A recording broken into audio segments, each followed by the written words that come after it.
Hello, we are Team 1, and this is our presentation on a battery-powered pencil sharpener. We are Selena, Ruben, James, and Hope. A battery-powered pencil sharpener sharpens the point of a pencil automatically. Here is an exploded view of the product. Primary customers include students and teachers, while secondary customers include industry professionals like engineers or architects. Both groups need an effective, convenient, and safe pencil sharpener. Here is the FAST diagram for the product.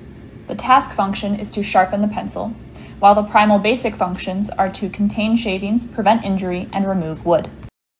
The first assembly sequence is best described as bottom-up. It starts with the bottom panel, moving vertically to the chamber casing.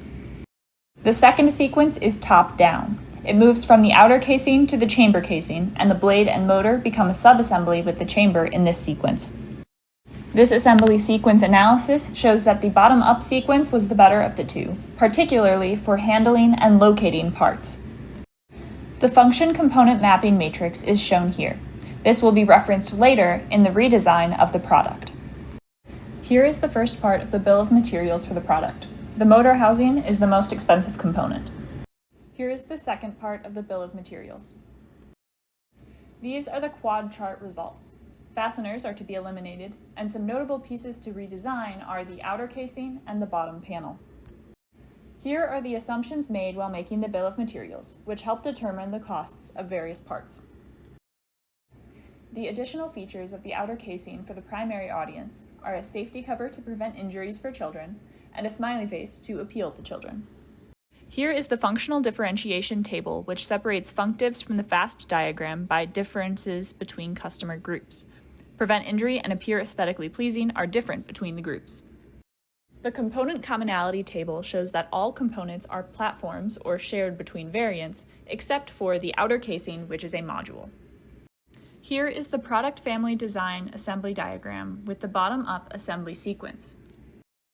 Here is a modified product family design assembly diagram with delayed differentiation. The chamber casing is now included before the outer casing.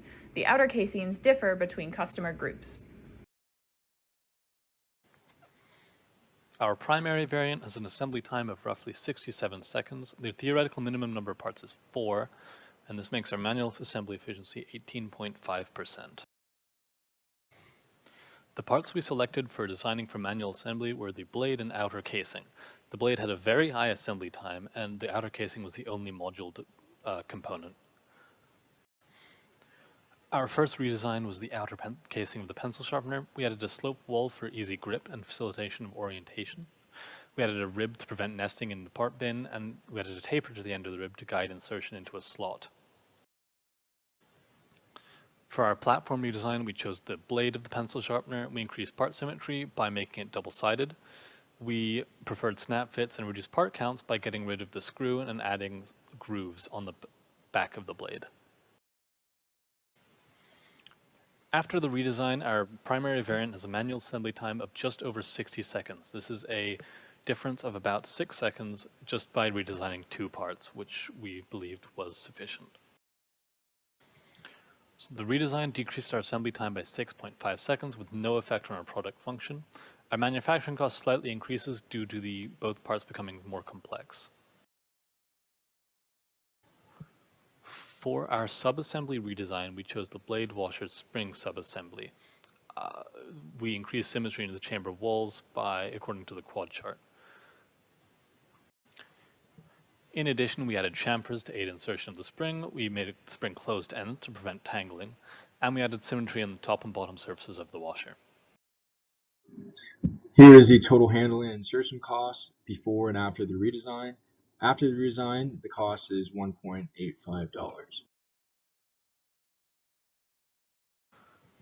The product still functions as originally intended, but less money is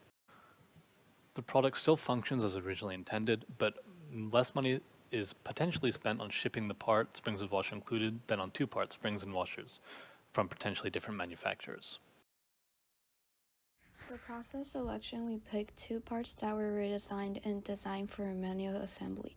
The critical ones for product function, as we see from the function component mapping matrix, tells us that most critical function will be contained shavings. For blades, we can see from the process material matrix and use the details from blades to select the right material. In this case, it's metal, and then we'll use sheet for the shape. We can then proceed to the mass for blades and the thickness for it, and the mass will be in between 1 and 10 kilograms, and then thickness will be between 1 and 10 millimeters. We then suggest tolerance to be between 0.1 to 1 millimeters, and then the roughness to be between 1 to 10 micrometers. Lastly, for the batch size, we picked 60,000 units per year, so it will end up between 10 to the 4th and 10 to the 5th units. We then do the same exact process to select through material shape, mass, thickness, tolerance, surface roughness, and then the batch size for outer casing. After the process selection, we made our final recommendations for one part, which is the metal prongs for the battery area to be sheet metal manufacturing, and the other part, which is outer casing, to be injection molding based on the selection criteria. For our first design for manufacturing redesign, we chose the base plate of the battery. Assuming that the spring battery prongs there would stay unchanged, we focused on 3 different redesigns. One was to minimize wall thickness for those circular screw inserts. One was to add a slight draft angle to ease extracting from the mold. And finally, our third and last was to avoid sharp corners at the bottom of those circular screw inserts. In addition, we ran DfM Pro on the redesign and ensured that it passed all of the relevant requirements. Here you can see the injection molding total cost estimation to be $1.63 per part. For our second redesign, we chose the battery prong that you can see. We avoided sharp bends by increasing the bend radius, avoided narrow features by increasing the width of the neck, and finally we avoided bending near holes by moving one of the holes further away from the bend line. You can see the sheet metal total cost estimation to be $7.138 per part. The original Hubs quote for the battery prong can be seen here. We used an Excel extrapolation in order to get the price per part at our batch size. It can be seen in the bottom left. This is the Hubs cost analysis for our redesign. It is in fact the same as our original part. As per why, we'll discuss that further in later slides. For the Hubs cost analysis, the before and after designs ended up giving the same cost per part. This may be because the redesign did improve on the original by following DfM guidelines, but ended up using a little bit more material, which could have offset any cost reduction due to increased efficiency. In addition, we unfortunately were not able to finish up analytical method calculations in time for this presentation. Each redesigned part still works as intended. Both of our redesigned parts are more durable and easier to manufacture, thanks to us following several DfM guidelines to make that possible. In addition, the injected molded base plate has less complexity because we've cut down on the unnecessary features. However, and the battery prong is, as I said before, more durable, but the cost is unchanged, as was already discussed. For our product service system, we decided to create an app to track inventory of school or office supplies and give an alert when the inventory is low. It would also make estimates of rate of use based on user input. This would lower costs to the customer by reducing the purchases that they don't need, as well as allow data sharing and reduce waste, so it would lessen environmental impact as well. Our conclusion and critiques include that the overall benefits gained from ease of assembly, ease of manufacturing, and the pros of the design includes decreasing the assembly time and general the streamline of components. Yet the cons of the design is that the increased cost of some parts and the increase in some part counts.